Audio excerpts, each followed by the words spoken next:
Hello, and welcome to my YouTube channel, Reading Little Blue Books Out Loud While Stoned. Today, we are going to do part 4. I forgot. Part 4 of Little Blue Book number 19, Friedrich Nietzsche. Who he was and what he stood for. And thank you to one of my subscribers for correcting me in the pronunciation of his name. I was pronouncing it incorrectly as Nietzsche, and it is Nietzsche.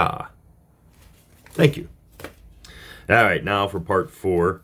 And as I said, this book was written, copyrighted 1924, so it is 99 years old. And it is showing its wear. The cover's already come apart. The back's already come off. The binding is breaking. So this is one that will be thrown out once I'm done reading it. Luckily, I have more copies. Alrighty, so part 4, we ended with chapter 7, it looks like, because we're going to start chapter 8. Chapter 8 is aristocracy. Democracy means drift. It means permission given to each part of an organism to do just what it pleases. It means the lapse of coherency and interdependence, the enthronement of liberty and chaos. It means the worship of mediocrity and the hatred of excellence. It means the impossibility of great men. How could great men submit to the indignities and indecencies of an election? What chance would they have? What is hated by the people as a wolf by the dogs? Is the free spirit the enemy of all fetters, the not-adorer, the man who is not a regular party member? How can Superman arise in such a soil? And how can a nation become great when its greatest men lie unused, discouraged, perhaps unknown? Such a society loses character. Imitation is horizontal instead of vertical. Not the superior man, but the majority man becomes the ideal and the model. Everybody comes to resemble everybody else. Even the sexes approximate. The men become women, and the women become men. Boy, Nietzsche would hate the current society, wouldn't he? Feminism, then, is the natural corollary of democracy and Christianity. Here is little of man. Therefore, women try to make themselves manly, for only he who is enough of a man will save the woman in woman. Ibsen, that typical old maid, created the emancipated woman. Woman was created out of a man's rib. Wonderful is the poetry of my ribs, says man. Woman has lost power and prestige by her emancipation. Where have women now the position they enjoyed under the Bourbons? Equality between man and woman is impossible, because war between them is eternal. There is here no peace without victory. Peace comes only when one or the other is acknowledged master. It is dangerous to try equality with a woman. She will not be content with that. She will be rather content with subordination, if the man is a man. Above all, her perfection and happiness lie in motherhood. Everything in woman is a riddle, and everything in woman hath one answer. Its name is childbearing. Ooh. Nietzsche. Man is for woman a means. The end is always the child. But what is woman for man? A dangerous toy. Man shall be educated for war, and woman for the recreation of the warrior. Everything else is folly. Yet the perfect woman is a higher type of humanity than the perfect man, and also something much rarer. One cannot be gentle enough towards women. Part of the tension of marriage lies in its fulfillment of the woman and its narrowing and emptying of the man. When a man woos a woman, he offers to give all the world for her, and when she marries him, he does. He must forget the world as soon as the child comes. The altruism of love becomes the egoism of the family. Honesty and innovation are luxuries of celibacy. Where the highest philosophical thinking is concerned, all married men are suspect. It seems to me absurd that one who has chosen for his sphere, the assessment of existence as a whole should burden himself with the cares of a family, with winning bread, security, and social position for wife and children. Many a philosopher has died when his child was born. The wind blew through my keyhole, saying, "Come." My door cunningly opened of itself, saying, "Go." But I lay fettered by my love until my children. With feminism comes socialism and anarchism. All of them are of the litter of, looks like, democracy. Yep.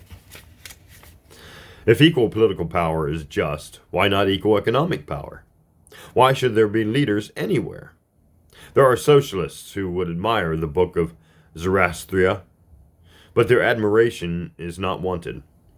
There are some that preach my doctrine of life, but at the same time are preachers of equality. I do not wish to be confounded with these preachers of equality, for within me justice saith, men are not equal. We wish to possess nothing in common. Ye preachers of equality, the tyrant insanity of impotence that thus crieth out of yourselves for equality. Nature abhors equality. It loves differentiation of individuals and classes and species. Socialism is anti-biological. The process of evolution involves the utilization of the inferior species, race, class, or individual by the superior. All life is exploitation and subsists ultimately on other life. Big fishes catch little fishes and eat them. And that is the whole story. Socialism is envy. They want something which we have. It is, however, an easily managed movement. All that is necessary to control it is to open occasionally the trap door between masters and slaves, and let the leaders of discontent come up into paradise. It is not the leaders that must be feared, but those lower down. We think that by a revolution they can escape the subordination which is the natural result of their incompetence and sloth. Yet the slave is noble only when he revolts. In any case, the slave is nobler than his modern masters, the bourgeoisie. It is a sign of the inferiority of 19th century culture that the man of money should be the object of so much worship and envy. But these businessmen are too are slaves, puppets of routine, victims of busyness. They have no time for new ideas. Thinking is taboo among them, and the joys of the intellect are beyond their reach. Hence their restless and perpetual search for happiness, their great houses which are never homes, their vulgar luxury without taste, their picture galleries of originals with cost attached, their sensual amusements that dull rather than refresh or stimulate the mind. Look at these superfluous. They acquire riches and become poorly thereby. They accept all the restraints of aristocracy without its compensating access to the kingdom of the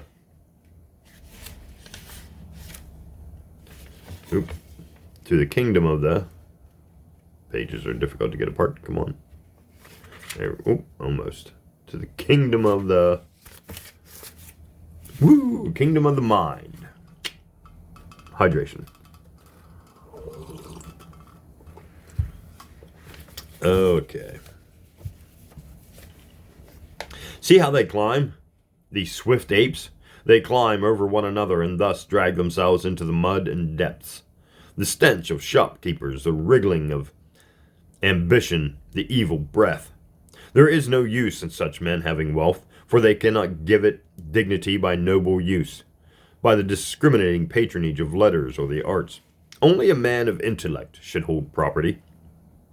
Others think of property as an end in itself and pursue it more and more recklessly.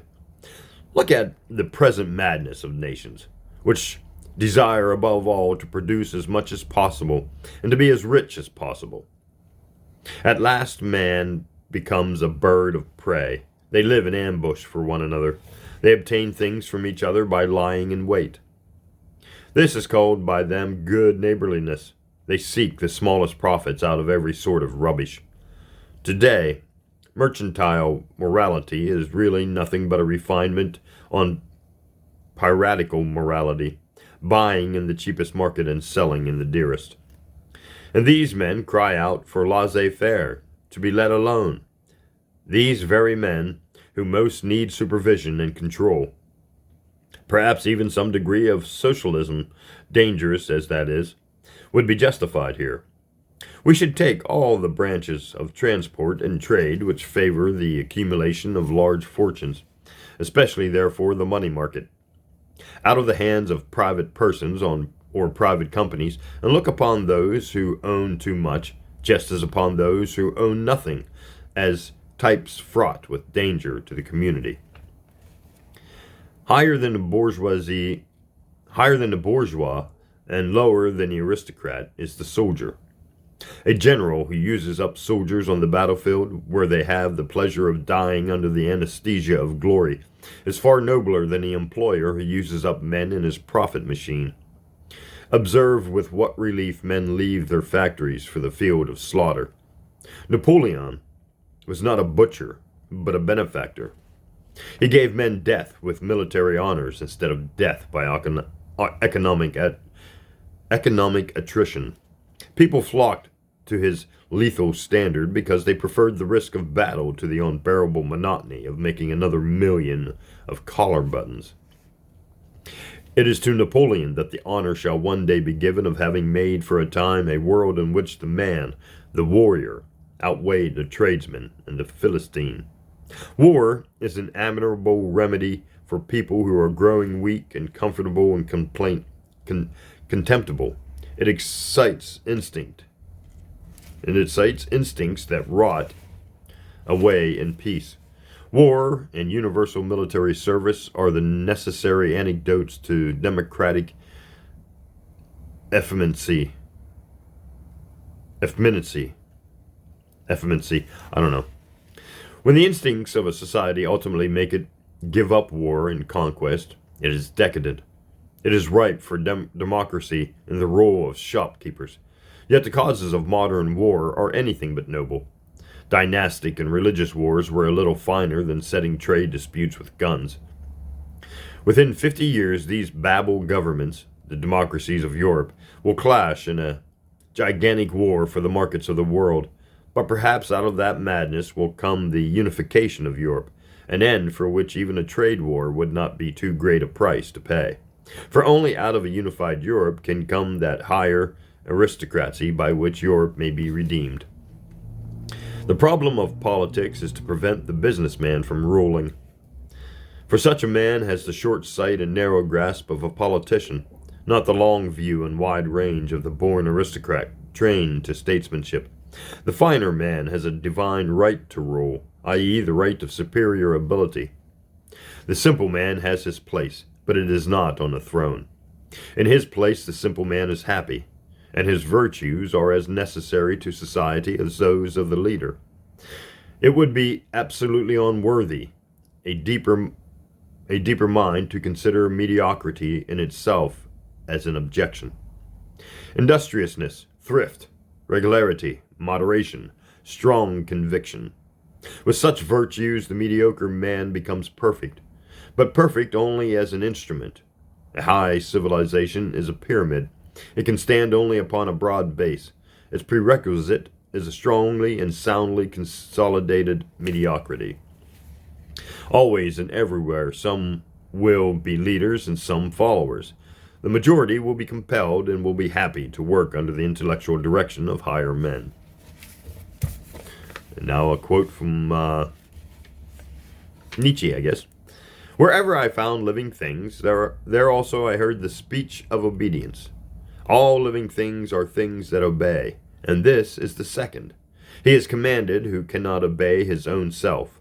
This is the way of living things. But this is the third, I heard. To command is more difficult than to obey. And not only that the commander beareth the burden of all who obey, and that this burden easily crusheth him. An effort and a jeopardy appeared unto me to be contained in all commanding. And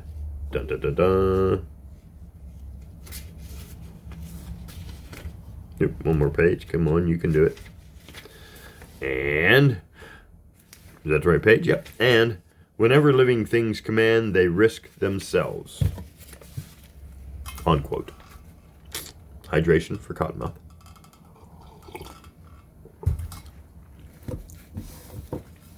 And increase of Cottonmouth.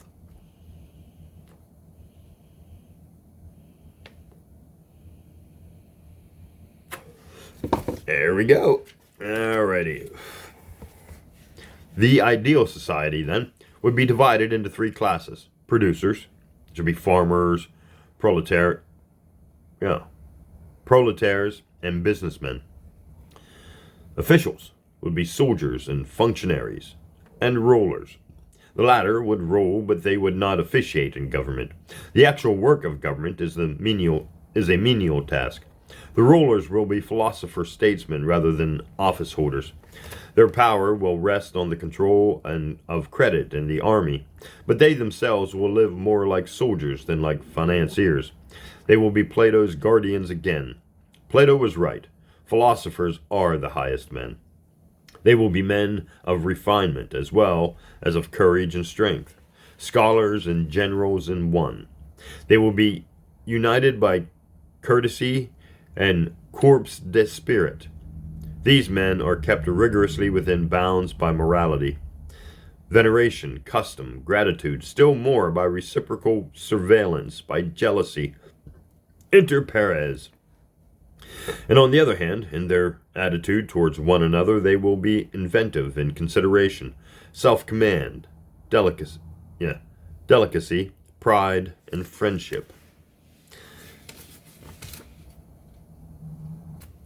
Sorry about that pause. I had to get something to eat. My tummy was growling. Okay, back to the book. The ideal society, then, would be divided into three classes. Producers. Oh, wait, I read that. Ooh. Yep, okay, here we go. Will this aristocracy be a caste? And their power hereditary? For the most part, yes, with occasional openings to let in new blood. But nothing can be so contaminate and weaken the aristocracy as marrying rich vulgarians after the habit of the English aristocracy. It was such intermarriage that ruined the greatest governing body the world has ever seen, the aristocratic Roman Senate. There is no accident of birth. Every birth is the verdict of nature upon a marriage, and the perfect man comes only after generations of selection and preparation. A man's A man's ancestors have paid the price of what he is. Aristocracy of intellect is a password among ambitious Jews. Intellect alone does not ennoble. On the contrary, something is always needed to ennoble intellect. What is needed? Blood. Does this offend too much our long democratic ears? But those races that cannot bear this philosophy are doomed, and those that regard it as the greatest blessing are destined to be the masters of the world. Only such an aristocracy can have the vision and the courage to make Europe a nation, to end this bovine nationalism, this petty Vaterlandery.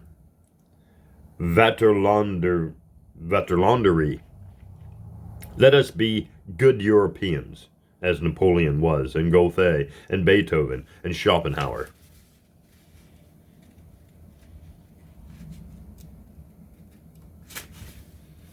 And Stendhal and Heine. Too long we have been fragments, scattered pieces of what might be a whole. How can a great culture grow in this air of patriotic prejudice and narrowing provincialism? The time for petty politics is past. The compulsion to great politics has come. When will the new race appear? And the new leaders? When will Europe be born? And a quote again from Nietzsche. Have ye not heard anything of my children? Speak to me of my garden, my happy isles, my new beautiful race. For their sake I am rich. For their sake I became poor. What have I not surrendered? What would I not surrender that I might have one thing Those children, that living plantation, those life trees of my highest will and my highest hope.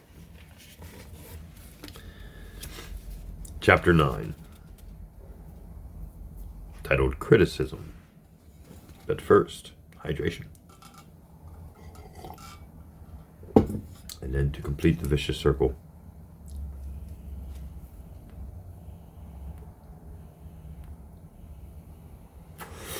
a continued increase of the cottonmouth. Chapter 9, Criticism. It is a beautiful poem, and perhaps it is a poem rather than a philosophy. We know that there are absurdities here, and that the man went too far in an attempt to convince and correct himself. But we can see him suffering at every line, and we must love him even where we question him. There is a time when we tire of sentimentality and delusion and relish the sting of doubt and denial. And then Nietzsche comes to us as a tonic, like open spaces and fresh winds after a long ceremony in a crowded church.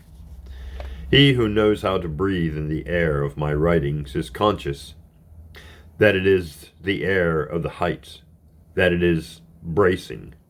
A man must be built for it, otherwise the chances are that it will kill him. Let none mistake this acid for an infant's milk. And then what style! People will say someday that Heine and I were the greatest artists by far that ever wrote in German, and that was left the best any mere German could do an incalculable distance behind us. And it is almost so. My style dances, he says. Every sentence is a lance. The language is supple, vigorous, and nervous. The style of a fencer, too quick and brilliant for the normal eye.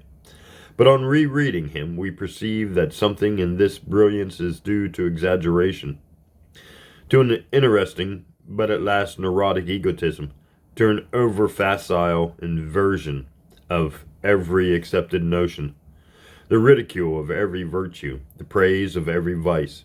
He takes, we discover, a sophomore's delight in shocking. We conclude that it is easy to be interesting when one has no prejudices in favor of morality.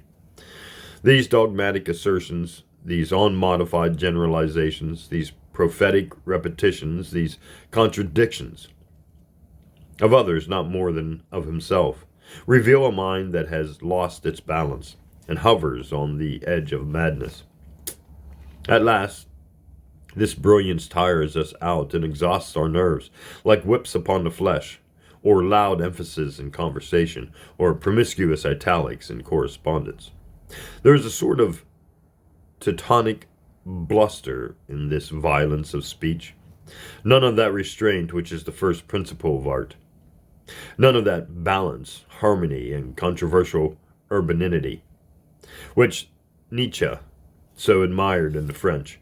Nevertheless, it is a powerful style. We are overwhelmed with the passion and iteration of it. Nietzsche does not prove. He announces and reveals. No, and revels. No, announces and reveals. He wins us with his imagination rather than with his logic. He offers us not a philosophy merely, nor yet only a poem, but a new faith, a new hope, a new religion. His thought, as much as his style, reveals him as a son of the Romantic movement. What, he asks, does a philosopher firstly and lastly require of himself? To overcome his age and himself, to become timeless. But this was a counsel of perfection, which he more honored in the breach than in the observance. He was baptized with the spirit of his age, and by total immersion, he did not realize how Kant's subjectivism, the world is my idea, as Schopenhauer's honesty put it, had led to Fichte's absolute ego, and this to Stirner's unbalanced individualism, and this to the moralism of the Superman. The Superman is not merely Schopenhauer's genius and Carlyle's hero and Wagner's Siegfried. He looks suspiciously like Schiller's Karl Moor and Goethe's Götz. Nietzsche did more than the word Übermensch from the young Goethe, whose later Olympian calm he scorned so enviously. His letters are full of romantic sentiment and tenderness. I suffer recurs in them almost as frequently as I die. The Hain, he calls himself, a mystic and almost monadic soul, and speaks of the birth of tragedy as the confession of a romanticist. I am afraid, he writes to Brands, that I am too much of a musician not to be a romanticist. An author must become silent when his work begins to speak, but Nietzsche never conceals himself, and rushes into the first person on every page. His exaltation of instinct against thought, of the individual against society, of the Dionysian against the Apollyon, the romantic against the classic type, portrays his time as definitely as the dates of his birth and his death. He was, for the philosophy of his age, what Wagner was for its music, the culmination of the romantic movement, the high tide of the romantic stream. He liberated and exalted the will and the genius of Schopenhauer from all social restraints, as Wagner liberated and exalted the passion that had torn at its classic bonds in the Santa Pathonique and the Fifth and Ninth Symphonies. He was the last great scion of the lineage of Rocher. Let us go back now on the road we have traveled with Nietzsche, with Nietzsche, and tell him, however ineffectually, some of the objections with which we were so often tempted to interrupt him. He was wise enough to see for himself in his later years how much absurdity had contributed to the originality of The Birth of Tragedy. Scholars like William Moutz, Mollendorf, laughed the book out of the philologic court. The attempt to deduce Wagner from Mephistopheles was the self-immolation of a young devotee before a despotic god. Who would have thought that the Reformation was Dionysian, i.e., wild on moral, vinous, baccalaurean, and that the Renaissance was quite the opposite of these, quite restrained, moderate, Apollonian? Who would have suspected that Socratism was the culture of the opera? The attack on Socrates was the disdain of a Wagnerian for logical thought. The admiration for Dionysus was a sedentary man's idolatry of action, hence also the apotheosis of Napoleon, and a bashful bachelor's secret envy of masculine bulbousness and sexuality. Perhaps Nietzsche was right in considering the pre-Socratic age as the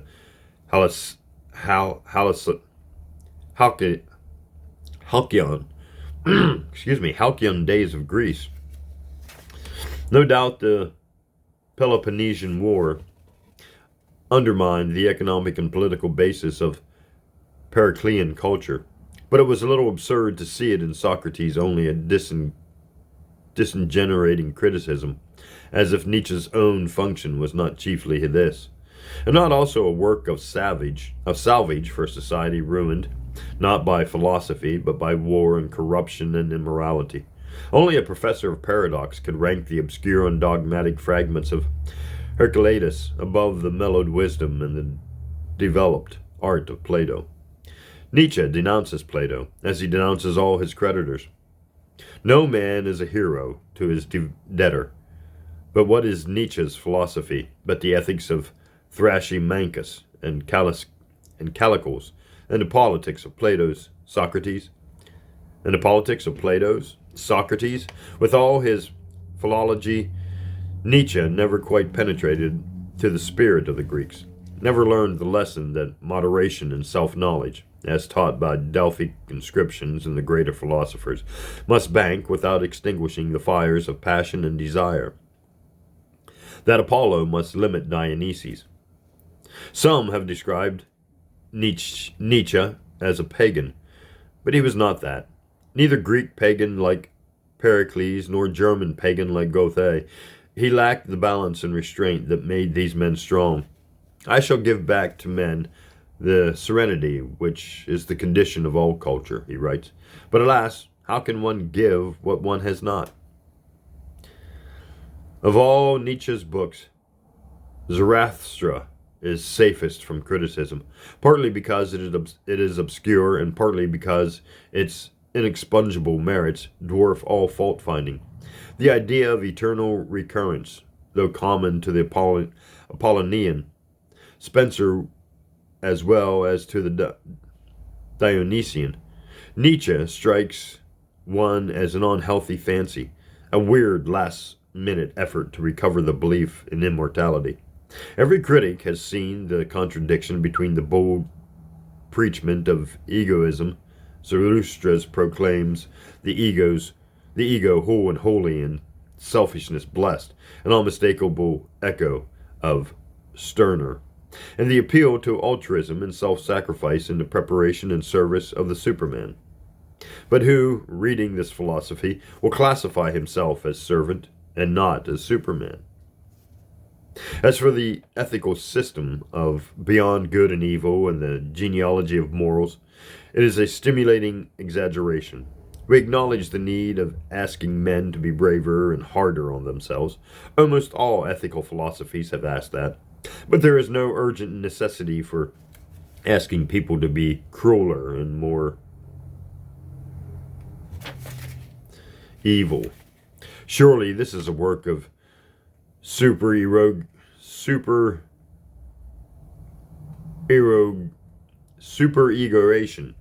and there is no great call to complain that morality is a weapon used by the weak to limit the strong. The strong are not too deeply impressed by it, and make rather clever use of it in turn. Most moral codes are imposed from above rather than from below, and the crowd praises and blames by prestige imitation. It is well, too, that humility should be occasionally maltreated. We have had deprecation and ducking long enough, as the good grey poet said, but one does not observe any superabundance of this quality in modern character. Nietzsche here fell short of that historical sense, which he lauded as so necessary to philosophy. Or he would have seen the doctrine of meekness and humbleness of heart as a necessary antidote to the violent and warlike virtues of the barbarians who nearly destroyed in the first millennium of the Christian era that very culture to which Nietzsche always returns for nourishment and refuge. Surely this wild emphasis on power and movement is the echo of a feverish and chaotic age. This supposedly universal will to power hardly expresses the quiescence of the Hindu, the calm of the Chinese, or the satisfied routine of the medieval peasant. Power is the idol of some of us, but most of us long rather for security and peace. In general, as every reader will have perceived, Nietzsche fails to recognize the place and value of the social instincts. He thinks the egotistic and individualistic impulses need reinforcement by philosophy.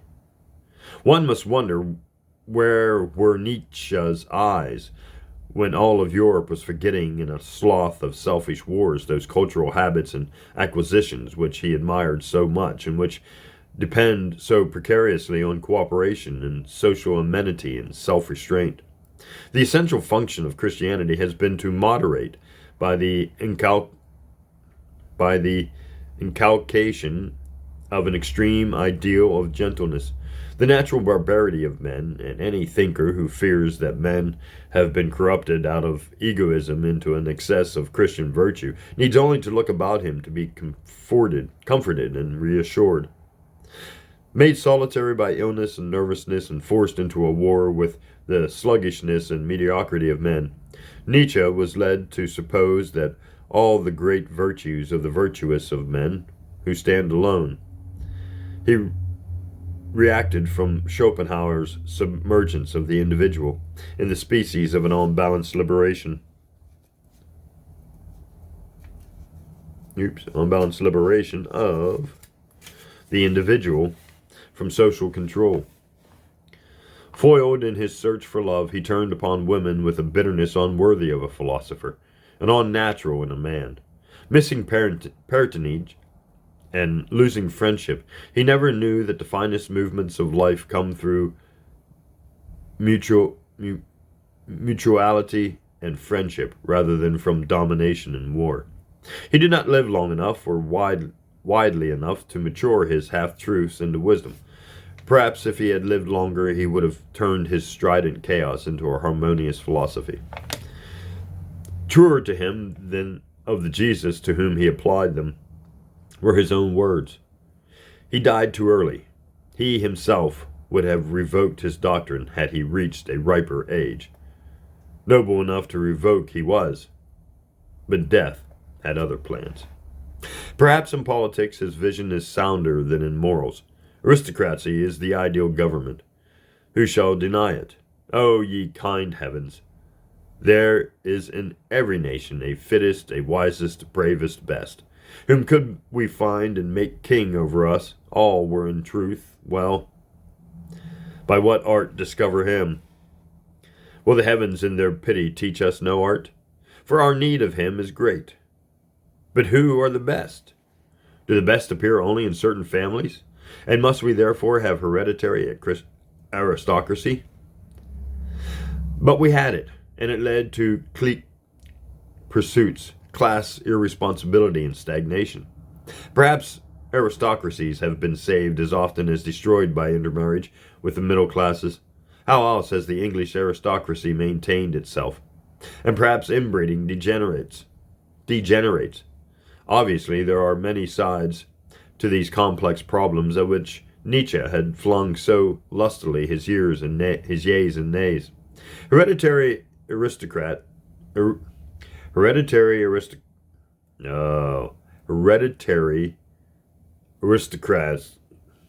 aristocracies. I don't know why I get stuck on that. Hereditary aristocracies do not like world unification.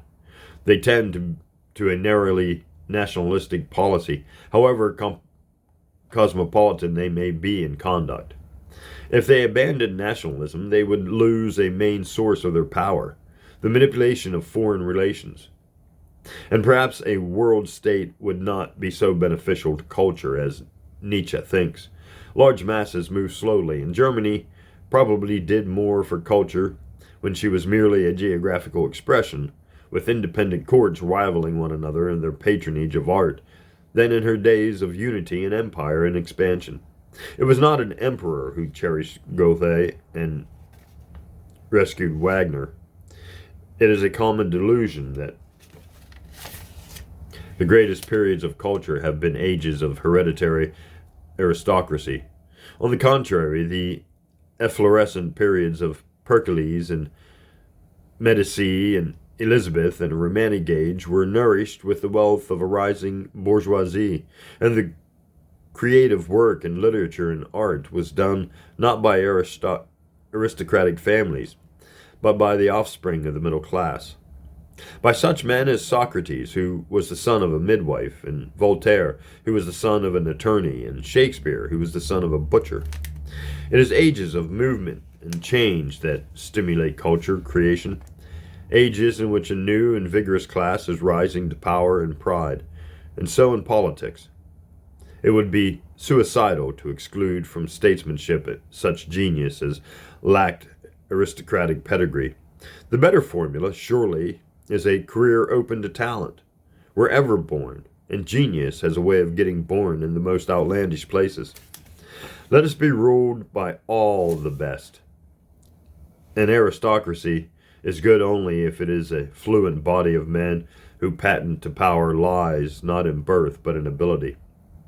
An aristocracy continually selected and nourished out of democracy is open and equal opportunity to all.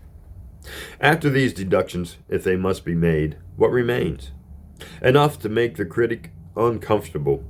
Nietzsche had been refuted by every aspirant to respectability, and yet he stands as a milestone in modern thought and as a mountain peak in German prose.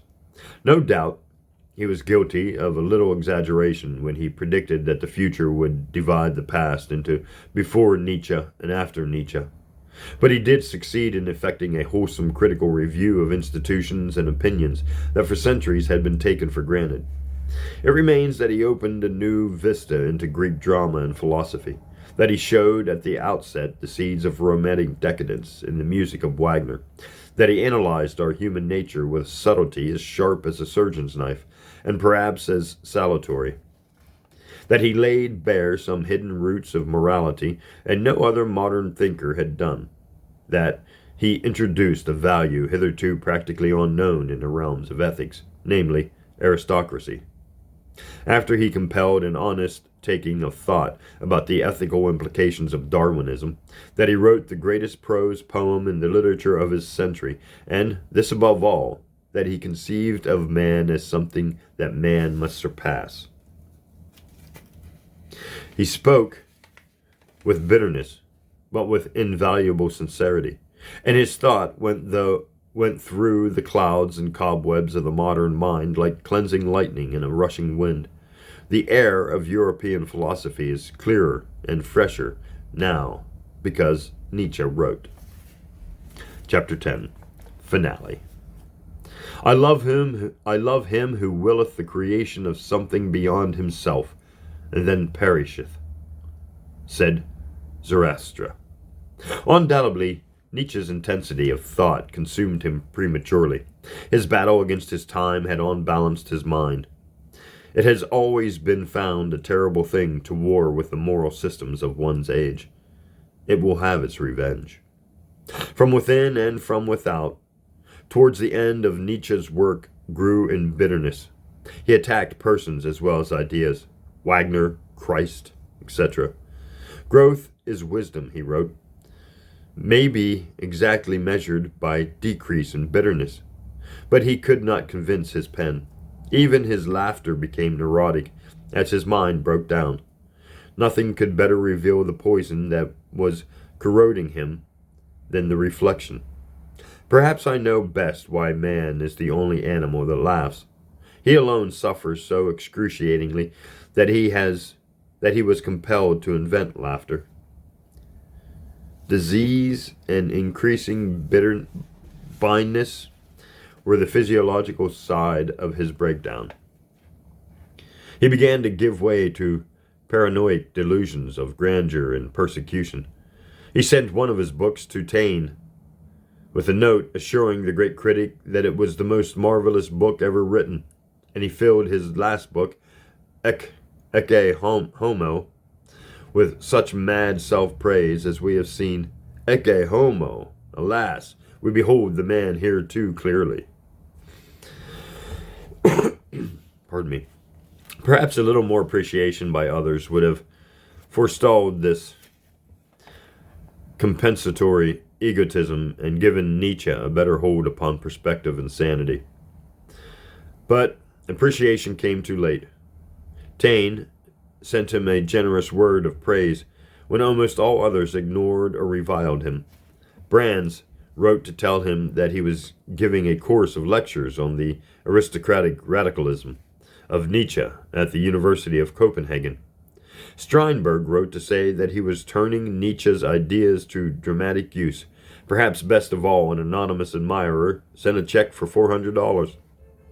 But when the bits of light came, Nietzsche was almost blind in sight and soul, and he had abandoned hope. My time is not yet, he wrote. Only the day after tomorrow belongs to me.